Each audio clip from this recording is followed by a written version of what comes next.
And at this point, I'd like to introduce our moderator for the Q&A session. He is Wyatt Trauber. And Wyatt, I will turn it over to you. Awesome. Thank you, Lisa. And thanks to Dale, Gabby, and Maya.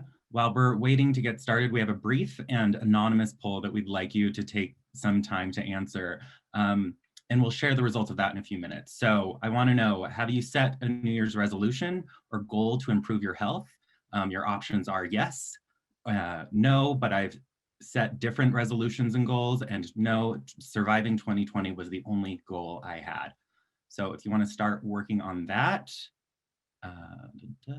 and then I'd like to start by sharing a question that was submitted from one of our audience members, Aurora Reyes.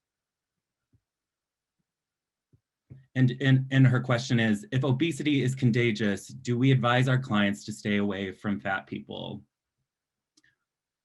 Wouldn't that bring more shame to the overweight? It is already stigmatized in our culture. What ideas do you have that would help overcome this challenge? Would you say drug use is contagious as well?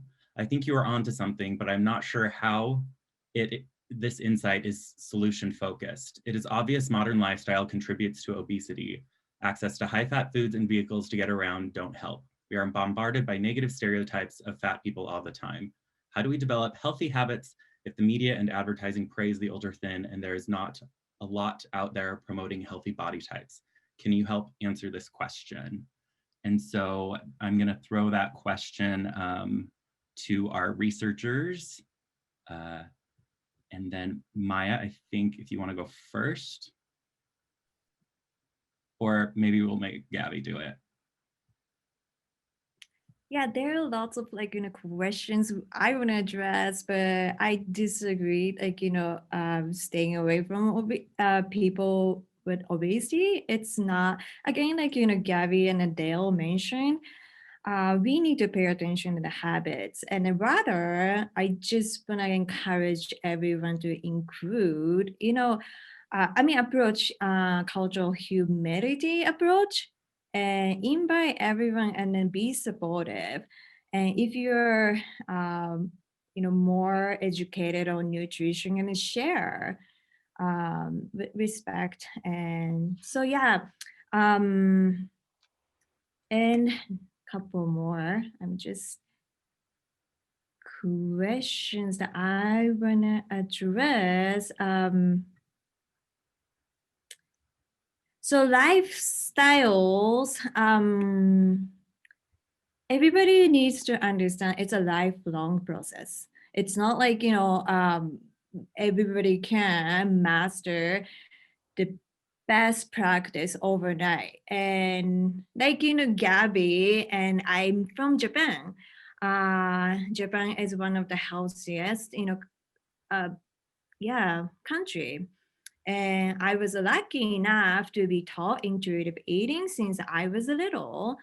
But still, sometimes I struggle with my, negative body image, which influence how I live every day. But always be mindful, objectively observe how I talk to myself and how make choices. And those simple process is most critical to make better health lifestyle choices. But again, it's not something everybody can master. Yeah, Gabby, can you talk a little bit more about what kind of that research is saying and indicating about obesity kind of being contagious socially? Yes, absolutely. Can you hear me okay? Just yes. Double check. Okay, perfect. Yeah, so I did want to talk a little bit about this idea of obesity being contagious and how it spreads through social networks and what that really means. So in the famous study by Nicholas Christakis and his colleague, they did say that their research findings suggest the process of induction, meaning the propensity to become obese because of direct interaction with another person. However, since the publication of this paper, their research has received a lot of criticism, specifically their methods, for not only not being able to discuss what the mechanisms are, but also for not accounting for contextual or environmental factors. For instance, if you live in a neighborhood where a lot of fast food restaurants opened up at a similar time, that might have affected individuals that are socially connected to engage in their behaviors that would affect their weight. And papers that have been published using different data and accounting for these contextual factors showed that the effect, this sort of like more pure social network effect, diminishes once you're able to account for these other things. So of course, the short answer to this very complex question is no, the message should absolutely not be do not associate with individuals with higher body weights. In fact, I think that take-home message should be, okay, so we know that we're embedded in social networks and that we affect each other. So if these sort of like health damaging behaviors might spread through them, that means that health positive behaviors or health enhancing behaviors also spread through social networks. And we know that from studies that show that smoking cessation interventions are much more effective when they target groups as opposed to just individuals. There are already some studies that have shown that weight loss interventions or group-based weight loss interventions are also more effective. That engagement in physical activity or weight loss activities by peer groups or friends are also more successful than individuals doing it by themselves. There is even a study that showed that spouses benefit from weight loss interventions in which their partner participates. So there's a little bit of a ripple effect. So what that all means, it means that targeting avenues such as community groups or places of worship or social support groups might be what we should focus on for obesity mitigation efforts, as opposed to just thinking about individuals as, you know, just unconnected beings. Yeah, this is so in a lot of ways it's a societal problem, and we need to come up with societal approaches to solving it. Exactly. Awesome. Dale, do you have any thoughts on that? And then also, do you have any advice for people looking to get their body composition measured?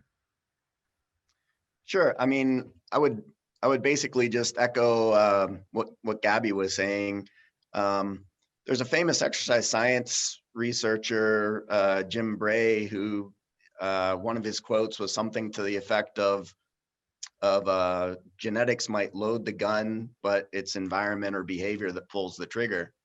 And basically what he was saying about that is yeah, I mean, obesity is a multifactorial problem where there is a genetic component, but there's also a huge behavioral or huge environmental component. And even if you're predisposed to, you have the body type, or you're predisposed to being obese, that doesn't mean you have to be obese.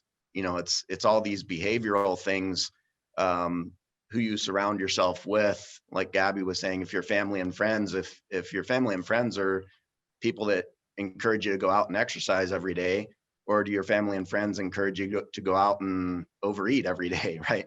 So it's all these environmental or behavioral things that really, even if you might have a predisposed genetic, predisposition there for obesity, your behaviors or environment can overcome that, basically. Yeah, awesome, thank you. So we have some results of the poll. It looks like 66% of people in this Zoom have some goal to improve their health. 10 have no goals about health, but other goals, and then other people are just like happy they survived 2020. And now we have a question from Greg Bell. He says, I regularly meet people who, because of a heart attack or other galvanizing event, decide to change and lose huge amounts of weight. Is there research on what causes these seen the light moments? Maya, do you have any insights on why people decide to lose weight? Definitely media influence and the societal norms.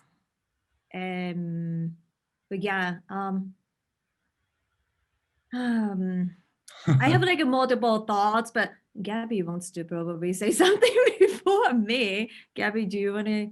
You know, I actually have no idea, or I am not aware of any research that would address that question. I personally know of a lot of anecdotal evidence where that is the case, but I don't know, Maya, do you know of actual research? Well, in eating disorder research, like there are like specific connections how American people, especially people in Western culture, are so driven toward thin ideal, and then there are like multiple cultural studies investigating the impact of Western culture, like thin ideal impact. But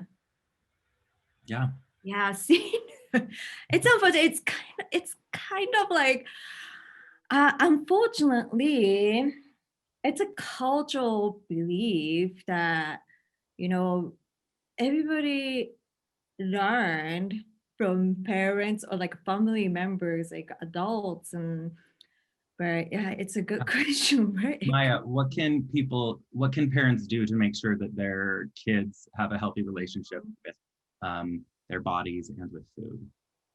Yeah, there are multiple studies showing that kids actually learn like those, weight bias attitudes and behaviors from parents, and the youngest 3 years old, and then also stigmatizing attitudes toward kids with, obesity. And then if you have kids, parents are probably aware of that. And if parents talk about weight loss or not happy about our own body weight, and then kids would learn that, and or maybe, previously I was just giving a presentation to daughters and mothers in the community like a long time ago, but actually when, mom and daughter shared their own story, mom was making such a negative comment toward her own body, and then daughter made a comment, well, that means, I should be ashamed on my own body because that's how you are seeing. Yeah. Gabby, so one of the interesting things from Christakis's research is that there's a higher correlation between obesity among friends versus among spouses. Do you have any insights onto why that is? I'm trying to remember now how they explained it in their discussion section. And I can't remember now, of course. But that these findings are not universal, because me and my PhD advisor, we had a sort of social networks based study where we looked at engagement in weight-related health behaviors, and we found some stronger correlations for spouses versus friends. So I wouldn't take this as sort of like a universally applicable finding. I think that, it just varies on which relationships might be sort of more salient for maybe, certain behaviors. Yeah.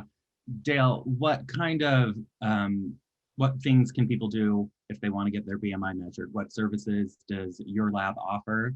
And what things should they look for in products, maybe, if they're looking to do it at home? Yeah, sure. If you want to actually schedule a body composition test, you could just go to our webpage. So go to the, just search for the USU Body Composition Laboratory. Do a Google search and I'm sure we'll come up, or you can find us through the departmental page, Kinesiology and Health Science Department. Go go through the lab links on there, and you'll find the body composition lab. So that's the best thing to do. And on that page, we have a whole list of options. We offer a variety of different body composition tests, everything from ultrasound to bioimpedance to the more higher end laboratory methods like the BOD pod or DEXA. Yeah. If somebody's in Salt Lake or St. George, like what kind of places have these services? Is it gyms, fitness centers, hospitals? Sure. As far as the laboratory devices like a DEXA and BOD pod, you're more likely to find those in a university research setting. So if you're down in the the Provo area, I know BYU has a DEXA machine. They might have two down there. And the University of Utah, they also have some laboratory methods as well. Yeah. Maya, do you think that health at any size is uniquely useful in improving health, or do you think there are other programs that would be just as good for a school or employee wellness program? Yeah, so health at every size, a philosophical view. And if anyone believed in weight loss approach and for well-being, definitely that book is a great start to rethink about how we wanna live and how we wanna engage in or look for better ways to engage in in eating, everyday life, I should say. But so it's many professionals in our community already using the philosophy and then developing programs based on that health at every size, kind of like similar approach, very inclusive, body diversity approach. And so and then many registered dietitians actually talk about the same philosophy. So yeah, we just need to come up a best way to put all resources together. But I really appreciate USU Nutrition, USU Extension Nutrition team. They have actually provided very helpful resources and similar to what I talked about today. Yeah. Catherine wants to know, Maya, with so many options for weight loss, where should we turn to help people who want to lose weight, not for a number on the scale, but for their overall health? It's a challenge. Medical professionals are probably within 5 minutes, what can we do? But kind of in the beginning, I mentioned about culture of humility. We just need to adapt personality or professionalism to welcome people in inclusive approach and person to interpersonal skills. And that's one way to open the door and invite people who really need our help. And rather than what kind of programs we should. And that's why I always tell students we need to change first before we discuss how to change the community. Yeah. But if I was looking to shed some pounds, Maya, what would you tell me to do right now? We are gonna probably have a long conversation and throw away your weight scale and stuff. I will definitely get to know you, where that philosophy comes from, and then definitely share research finding evidence-based information and let you kind of understand the consequences of that philosophy you believe in. Yeah, awesome. Yeah. Awesome. So Sally Orr wants to know, Gabby, what is being done in cities to help provide people access to the environmental things they need so that they can be more fit? And then Greg also wants to know from the chat, we at Get Healthy Utah polled Utah cities. Very few of them see health of their citizens as their mission other than the incidental to city recreation programs. Exemplary cities such as Logan, Spanish Fork, and Vernal St. George are undertaking this mission more and more. Cities are also using trails as an amenity to attract citizens and thereby promotes activity. But in general, cities don't consider health in their mission. So, Gabby, what can cities do? Or what would your ideal city look like? Thank you for that question. And before I answer that, I just wanted to add, Wyatt, if you wanted to shed some pounds and you were thinking of picking between diet and physical activity, generally research shows that diet is more effective than physical activity. So quit the Starbucks. Now, so I don't know a lot about initiatives in cities. I have not really looked into that in my research. I'm sure things are done. I know of some programs of inner city gardening that, and teaching children how to grow food and eat healthier that have been sort of successful on a small scale, but I have not looked into, and I'm not really familiar with anything else in particular. But in terms of things that could be done, so of course, it's initiatives that would try to address questions of access to recreational facilities, walking path, biking trails, perhaps programs making gyms more affordable for certain communities, physical activity in schools, and food availability, healthy food availability in schools. I mean, we know from research that childhood obesity is like one of the strongest factors that leads to adult obesity. So, starting and to teach children from a young age about healthy eating should really be a focus.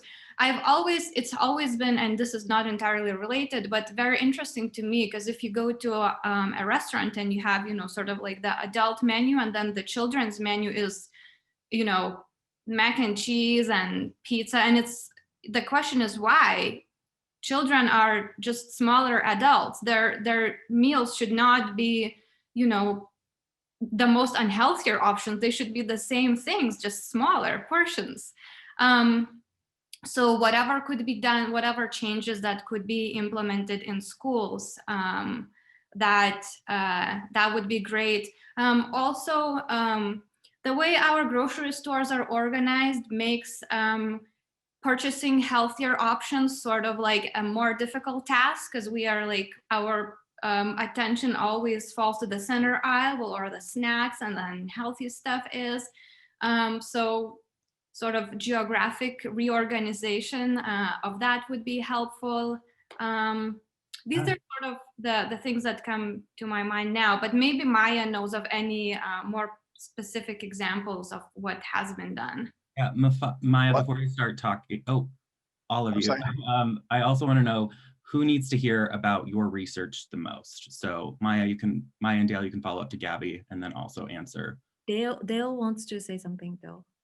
Yeah, sorry, I'll just jump in on the last question about what communities can do, that kind of thing. John Jakizik at the University of Pittsburgh, he developed a program, I'm not sure when this was, maybe 10 years ago or so now, that they put little placards kind of throughout the city on how many steps to certain landmarks, things like that. And, they're all throughout the zoo, for example. So if you're in the zoo and, you'll see a sign that says, 310 steps to the tiger, to the tiger exhibit, something like that, right? And what they found is that got people walking a lot more. Now, it's not directly related to obesity, but it's related to health, which in turn has an effect on obesity. So I know that's one example of what was done in the community, was just putting signs that tried to encourage people to walk more, basically. Yeah, and who would you like to hear your research the most? Dale and everybody else, individuals, HR managers, policymakers, personal trainers? Oh, good question. Yeah, just in general, I mean, I would echo what you had on the on our video, that just keep in mind that a lot of people, they're trying to lose weight, and I would focus more on losing fat as opposed to losing a total amount of weight. And I think that goes out to everybody in general. So Maya, who would you like to hear your research? Definitely schools. Because,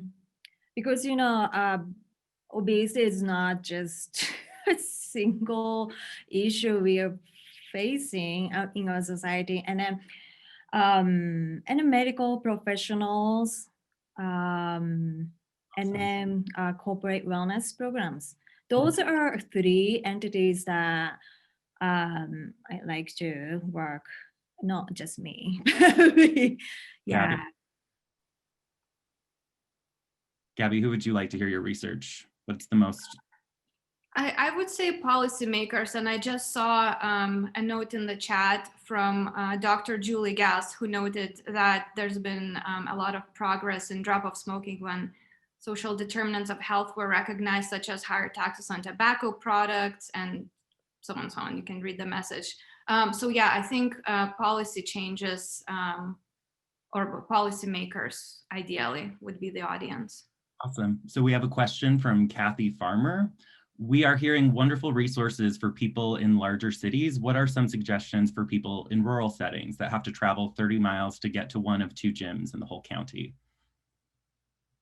Anybody who wants to answer that, I'm ready for it. A culturally tailored approach. What works best for that, community? For example, Native American community, we need to honor their, traditions. How we can incorporate their traditions and then make some improvements. Awesome.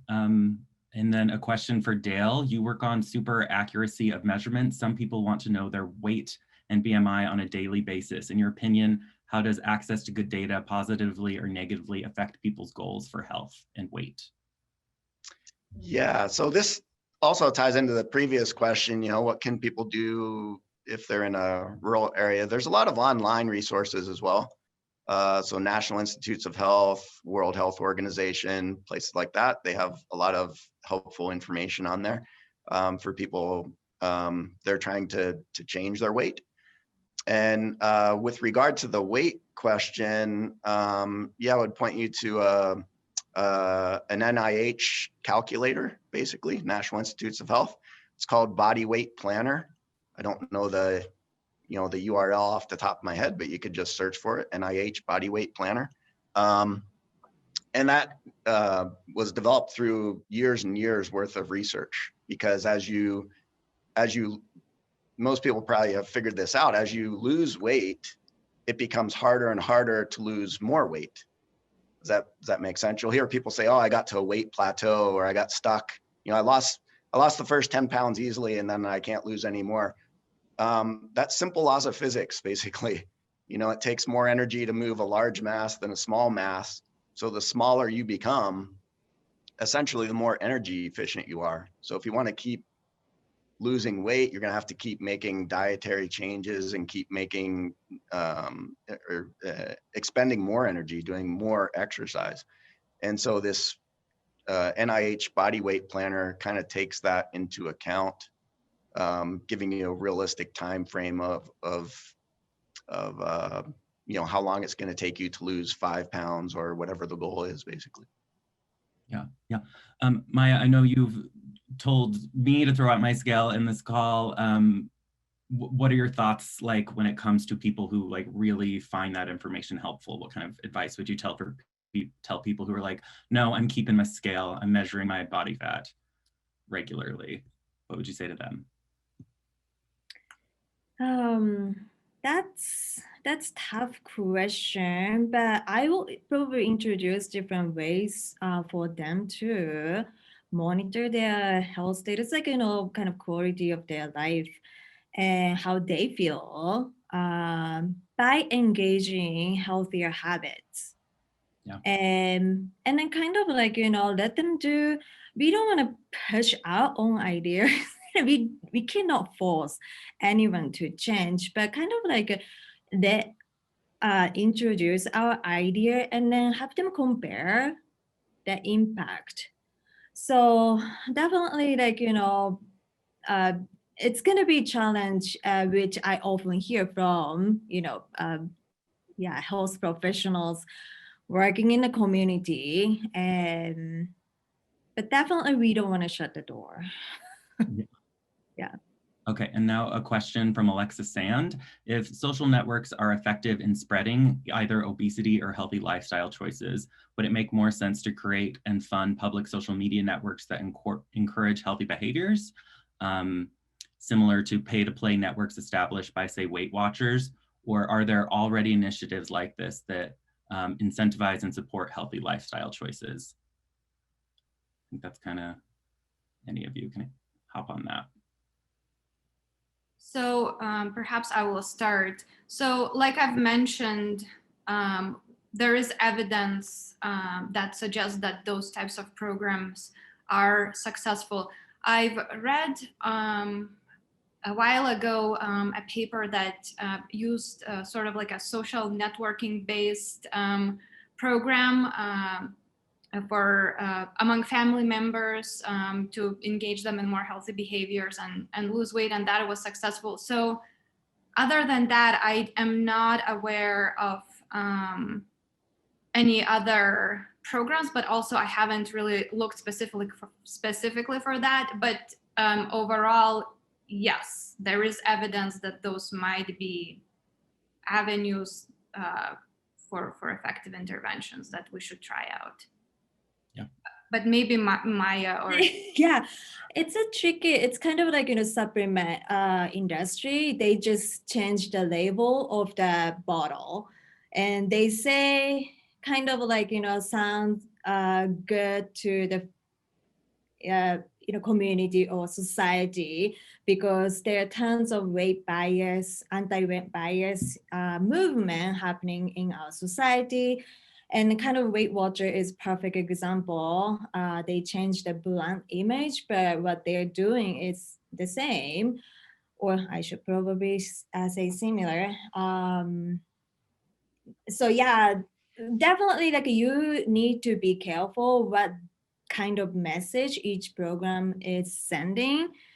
But yeah, like I kind of like share Salt Lake County Wellness Employee Wellness Program. They've done such a great job delivering effective and safe program for their employees. So I think, if you don't see any kind of programs, well, if you haven't seen any programs without like weight loss, and then I would probably challenge, each organization, what about like, this type of program, challenge them. That's, one way to change our culture as well. Yeah. A question for anyone: how has COVID changed or reinforced our understanding of obesity as a critical issue? And Gabby, I know you've done some research that has been COVID specific during this time as well, that might not, right? We did collect some data, but we were more interested in food insecurity and mental health. And you probably have seen in the media that individuals struggling with access to food or the proportion has increased dramatically. I am not sure, I am not sure about obesity per se, because I could see it, well, and this is just me speculating now, I could see it going several directions. So we've all been under severe stress for almost a year now. chronic stress has been recognized as a factor affecting obesity through engagement in unhealthy eating, sort of these like, coping mechanism through unhealthy eating. So I'm not really sure, some of us could have experienced weight gain through that and just being in our houses a lot more and walking less. But on the other hand, and this is anecdotal evidence, at least in Logan in the spring, if you ever tried to go on any of the hiking trails, they were packed with people. I mean, spaced out, but there seemed to be sort of an increase in more physical activity. So I'm not really sure in terms of like actual evidence. I don't know. Have any of you read anything or no? No, I mean, but another take on obesity as it relates to COVID would be the mortality rates are just, I don't know the exact stats off the top of my head, but the mortality rates are extremely higher in the obese population compared to the rest of the population. Yeah, that's very accurate. It is a risk factor for that, for sure. Maya, any last words of Yeah, definitely.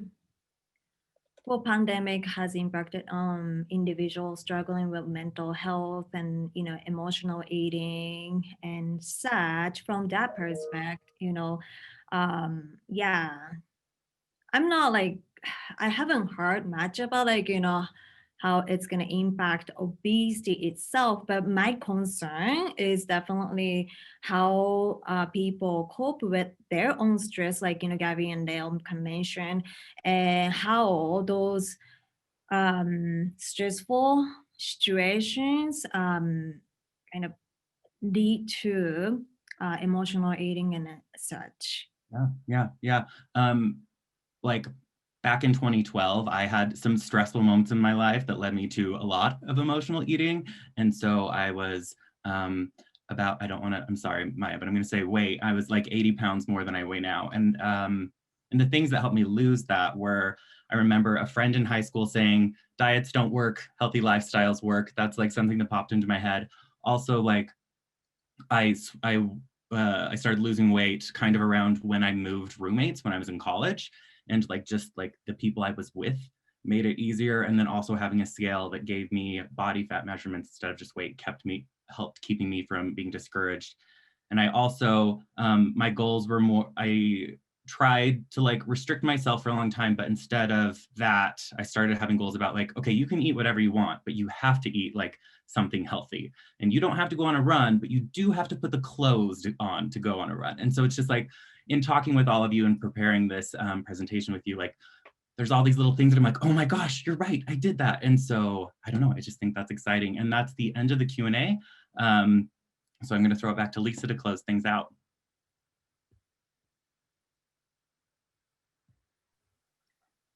Thank you, Wyatt. And I first want to start off by thanking everyone who's participated in the Q&A.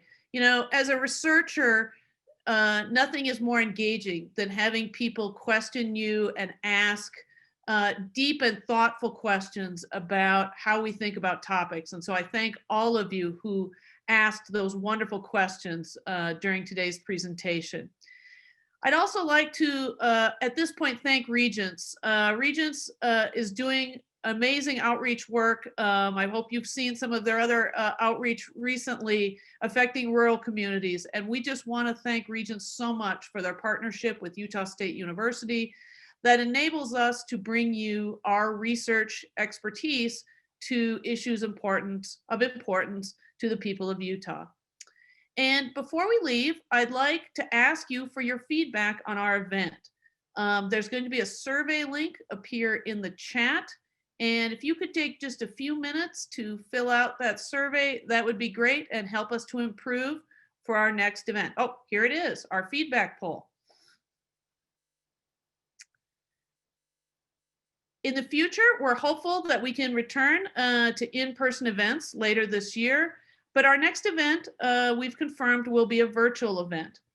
At that event, we're going to be joined by three additional USU researchers, this time focusing on family relationships and health. That event is going to be on Tuesday, April 20th, 2021, again via Zoom. The speakers, our researchers at that event, will be Beth Foth. She researches relationships and caregiving for those in late life, especially those who may be suffering from Alzheimer's and other dementias. Another researcher will be Brian Higginbotham, who specializes in family life education programs, including those for step families and individuals going through divorce. Our third researcher will be Sean Whiteman, who focuses on sibling relationships and their connection to social and emotional development. We'll have today's speakers, Dale, Gabby, and Maya, remain on the meeting for a few additional minutes in case there are questions that you specifically wanted to ask and didn't perhaps have time to put in the chat or weren't addressed. If you need to leave and are still interested in hearing more about the research of these individuals or USU stories in related research areas, we've recently posted 3 episodes of their work on USU's podcast site called Instead, and that link is going to show up in the chat as well. Again, thank you to all who participated today. Be safe, be well, and we look forward to seeing you in April. Thank you.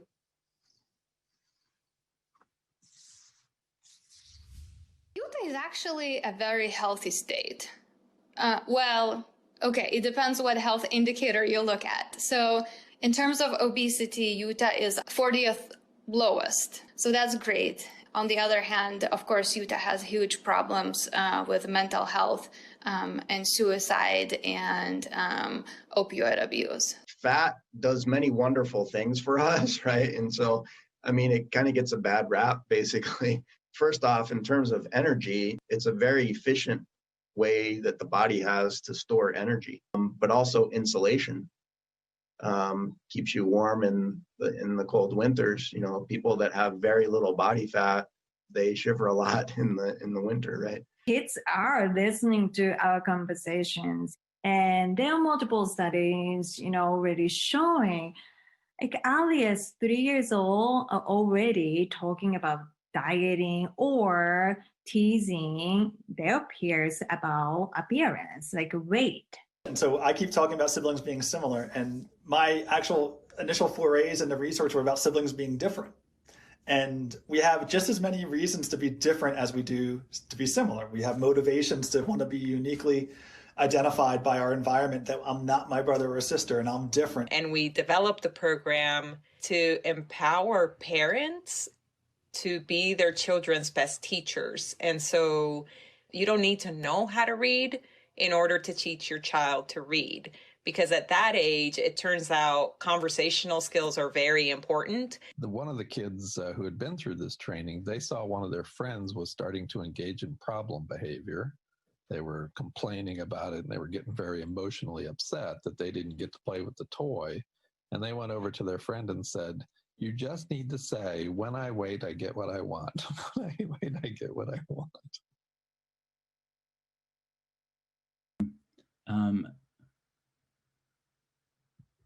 All right, for everybody who's stuck around, if you have a question you'd like to ask Gabby, Dale, or Maya, go ahead. I don't see any videos on, or else I would call. I'd pick on people who had their videos on.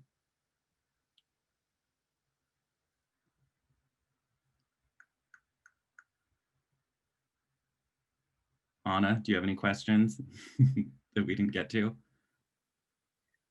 One thing, I'm just going to jump in here, Wyatt. I noticed David Vernon has a question in the chat. Yes. Oh, I see Maya responded now. Okay. Yeah, Maya, what was your response to David's question, and tell me what it was? I always recommend parents to, it's a challenge for many parents in the United States, but just create positive, family environment. Like Gabby said, Gabby's culture, my culture, I personally learned healthy habits from my own family environment. And that's one thing we all need to be aware and not relying on others to teach, your kids. And simple conversation makes bigger difference. And try something new, try to cook as a family, so introduce healthy meals to the kids. And then, if you are not good at cook, that's fine. There are tons of YouTube videos that we can use. And then again, USU Extension has a lot of great programs, including videos and such. So it doesn't matter where you are, just, find those resources. Actually, try something new today or this week, this weekend, and then see what kind of impact you can make. Yeah, David, does that answer your question, or do you have more? Yeah, so just real quick, I do love to cook, and it is one of those things that I always try to sneak in veggies or trick them into eating something healthy. Like one of the things, and I don't know if Martha Archuleta is still on here, but she's one of the ones that really kind of gave me some of the information on nutrition and all, but just like splitting the dessert rather than saying, one dessert for each of them, the cookie, just things like that. But I'm kind of interested in how to maintain that positive body image, and just more about, because, after COVID, they're going to be interacting with their friends, and there's going to be faced with choices. And I'm more the type that's like, hey, that's great that you had that snack, but you can't do that treat, every time you want. So I guess just anything on that. I will lecture, but I don't want to have that be, I guess my point is, I don't want that to be just my default, is to just lecture my daughters. Huh? Maya? Yeah. So if kids select, I don't want to label any foods bad or good or bad or anything like that, but definitely added sugar snack choices, and then explain why you recommend other options, so that they understand and why it's not beneficial for their health. I always tell my son, of course he's 4, so he tries to get added sugar-based snacks, and it's okay for him to have those items once in a while, but not every day. But I explain, it's not just weight though. I never ever discuss weight, but it's not good for your overall health, but I use different words. But yeah, and then for body image, it's a challenge, especially for, I shouldn't say just girls in the United States, but both boys and girls, because they talk. And during the pandemic, I noticed many people talk about weight, and I think you have to be careful what kind of environment your daughters are in, and kind of teach them. If you catch weight conversation, and this is how you should probably redirect yourself, and don't get influenced by those negative body talk or weight talk. Yeah. Kathy Farmer, Amy Kahn, Carrie Jordan, you guys have stuck around. Do you have questions or things you'd like to hear more about? Hi, it's Amy. I'm just listening to the comments and the questions, so I don't have any additional thoughts at this point. Perfect. I appreciate the approach of wellness and teaching the kids that their body type is not the same as what they see on, TV and movies. In my youth group, we have a lot of eating disorders with kids, especially in our rural area, where that's all they focus on is social media. And so we took a CGI and we showed exactly what the model looked like. And then we showed the CGI effects of that model. And these kids were just amazed that, well, that model looks like me. How come they do that to make them look different? And so I think a lot of it is your body is unique to you. Try to do the more healthy approach that accept who you are and what you are and be healthy. It's not about weight. Yeah. Kathy, I grew up in a rural place, and I know that Gabby has done a lot of research involving rural communities. Gabby, what's some of the challenges or things that might be more helpful for rural people to be aware of?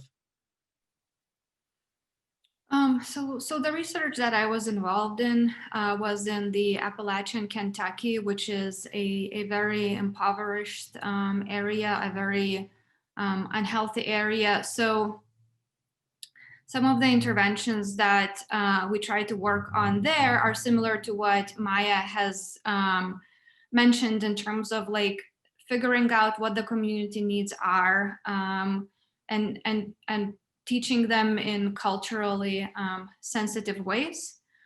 So you don't appear as sort of like, I know it all researcher, let me just tell you all about how to lose weight and be healthier. So I think the first step would be to really get to know your community and what the needs are, and establish a rapport with those people, and then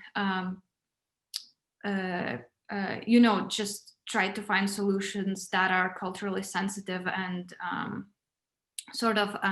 targeted more specifically to that area. And I also wanted to add a thing with respect to David's question. So I believe there will be a resource handbook that will be shared after this event. And one of the links that I included was from the Rudd Center for Food Policy and Obesity out of the University of Connecticut, and they do provide resources for parents on how to talk with children about weight stigma and weight bias. So perhaps you can also find something helpful there. Yeah. Marissa McPeck-Stringham, Stephen Van Jeem, Lacey Jimenez, you've all stuck around. If you have questions, I'd love to hear them. Also, Elisa Taylor, Andy McCabe, Shiloh Peary. Anybody? This is Lacey Jimenez. I work actually with USU Extension, the Department of Nutrition, Dietetics, and Food Sciences with the Create Better Health SNAP Ed program. And so this was just, I'm enjoying learning from our researchers, but then also even just hearing some of the questions from the communities, because our programming, we are going into the communities and serving specifically the low income population in rural and urban Utah.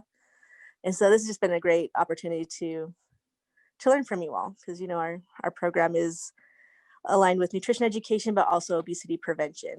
So awesome. I just appreciate everyone and all the things that I got to learn today. Cool. Awesome. Thank you, Lacey. And we're going to close down this after informal Q&A. Thank you, everybody who came and participated in Blue Plate Research. And we're excited to see you at the next one about families. And that'll be information about that will be posted on the Blue Plate Research website.